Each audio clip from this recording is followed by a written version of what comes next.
અમદાવાદ મિત્ર ન્યૂઝની ટોપ 10 ખબરોમાં આપનું હાર્દિક સ્વાગત છે। મંત્રી ભીખુસિંહ પરમારને હળવો બ્રેન સ્ટ્રોક આવ્યો છે। રાજ્ય કક્ષાના પુરવઠા મંત્રી ભીખુસિંહ પરમારની સવારમાં તબિયત લથડી હતી। 70 વર્ષીય ભીખુસિંહ ગાંધીનગર સ્થિત નિવાસસ્થાને સવારે ચા નાસ્તો કરી રહ્યા હતા ત્યારે એકાએક બ્લડ પ્રેશર વધી જતા તેમને 9:30 વાગે તાત્કાલિક યુએન મહેતા હોસ્પિટલ ખસેડવામાં આવ્યા હતા કે જ્યાં તેમને બ્રેન સ્ટ્રોક આવ્યો હોવાનું જાણવા મળ્યું છે। હાલ તેઓની તબિયત સ્થિર છે અને ઓબ્ઝર્વેશનમાં રાખવામાં આવ્યા છે। સ્કૂલ વાહનોની હડતાલનો સુખદ અંત આવ્યો। અમદાવાદ આરટીઓ કચેરીમાં સ્કૂલ વર્દી એસોસિએશનની બેઠક મળી હતી। બેઠકમાં સ્કૂલ વર્દી એસોસિએશનના પ્રમુખ સહિતના આગેવાનો હાજર રહ્યા હતા। એસોસિએશન દ્વારા ફિટનેસ સર્ટિફિકેટ, વાહન પાસિંગ અને પરમિશન માટે 3 મહિનાની મુદત માંગી છે। આરટીઓ અને વર્દી એસોસિએશન વચ્ચે ચર્ચા થઈ હતી ત્યારે ચર્ચાને અંતે હડતાલ પૂર્ણ કરવાનો નિર્ણય લેવામાં આવ્યો છે। બેઠકનો સુખદ અંત આવ્યો। આરટીઓ જે પટેલ સાથેની બેઠક બાદ હડતાલ સમેટવામાં આવી છે।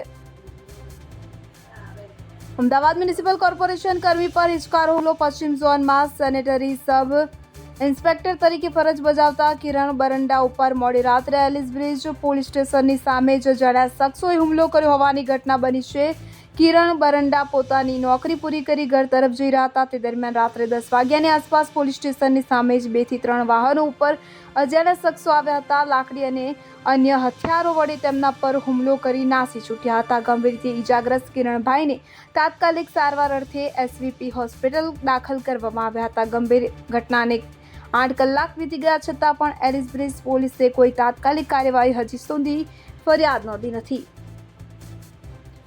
લુલુ ગ્રુપ રિંગ રોડ પર સૌથી મોટો શોપિંગ મોલ બનાવશે। દુબઈની કંપની Lulu international shopping malls private limited દ્વારા અમદાવાદમાં ભારતનો સૌથી મોટો શોપિંગ મોલ બનવાની જાહેરાત કરી છે। તેના પગલે શહેરના સ્પેરિંગ રોડ પર ચાંદખેડા પાસે આવેલા 66,168 ચોરસ મીટરના પ્લોટને લુલુ ગ્રુપ દ્વારા ઈ-ઓક્શન દરમિયાન મહત્તમ ઓફર આપવામાં આવી છે। ₹512 કરોડની પ્લોટ ખરીદવાની તૈયારી દર્શાવવામાં આવી છે। મ્યુનિસિપલ કોર્પોરેશનના રેસિડેન્શિયલ અને કોમર્શિયલ પ્લોટની જાહેર હરાજી આજે યોજાઈ હતી જેમાં મહત્તમ ઓફર આપવામાં આવી હતી। આ પ્લોટમાં અમદાવાદનો સૌથી મોટો મોલ બને તેવી શક્યતા।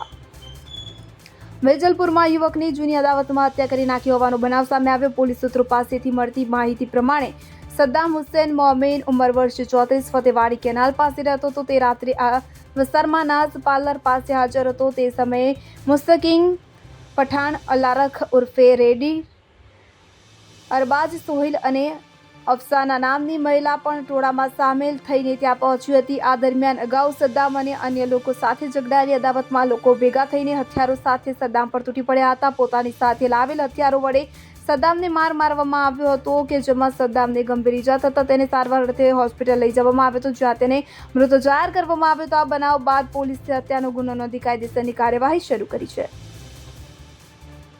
ચેઇન સ્નેચિંગનો આરોપી જૂની જેલમાં ખિલ્લા ગળી ગયો તો અમદાવાદના વાડજ પોલીસ મથકે એક ચેઇન સ્નેચિંગના આરોપી સામે આઈપીસીની કલમ 379A3 મુજબ ફરિયાદ નોંધાઈ હતી। એક મહિલાએ તેનો સોનાનો દોરો તૂટ્યો હોવાની ફરિયાદ નોંધાતા પોલીસે તપાસ કરીને આરોપીને ઝડપી પાડ્યો હતો। આરોપીએ ઘરકામ કરતી મહિલાનો દોરો તોડ્યો હતો। મહિલાની ફરિયાદ મુજબ આરોપીની ઉંમર 25 થી 30 વર્ષની હતી। આ અંગે મેટ્રો કોર્ટમાં કેસ દાખલ થયા બાદ તેને સેશન કમિટ કરવામાં આવ્યો હતો। આરોપી હાલ જ્યુડિશિયલ કસ્ટડીમાં અમદાવાદ જૂની જેલ ખાતે બંધ છે। આ કેસ ઉપર આગામી 26 જૂનના રોજ તેના કેસ ઉપર સુનાવણી છે।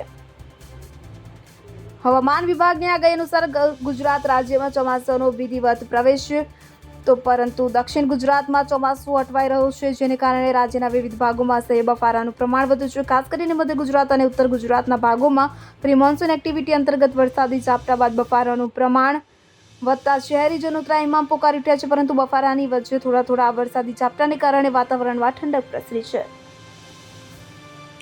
સાબરમતી જેલની હાઈ સિક્યોરિટી ઝોનમાંથી ગેંગસ્ટર લોરેન્સ પાકિસ્તાનમાં વિડીયો કોલ કર્યો। સાબરમતી સેન્ટ્રલ જેલમાં 10 મહિનાથી રાખવામાં આવેલા ગેંગસ્ટર લોરેન્સ બિશ્નોઈનો એક વિડીયો સોશિયલ મીડિયામાં વહેતો થયો હતો કે જેમાં લોરેન્સ પાકિસ્તાનના ગેંગસ્ટર શહેજાદને ઈદ મુબારક કરી રહ્યો છે તો જો કે આ વિડીયોના પગલે જેલ તંત્ર સફાળું જાગ્યું છે। આ વિડીયો ક્યાંથી આવ્યો, કોણે કેવી રીતે બનાવ્યો અને કેવી રીતે વહેતો થયો તે દિશામાં તપાસ શરૂ કરી છે પણ લોરેન્સના આ વિડીયોથી સાબરમતી જેલની સુરક્ષા પર ફરી એક વખત સવાલ ઊભા થયા છે।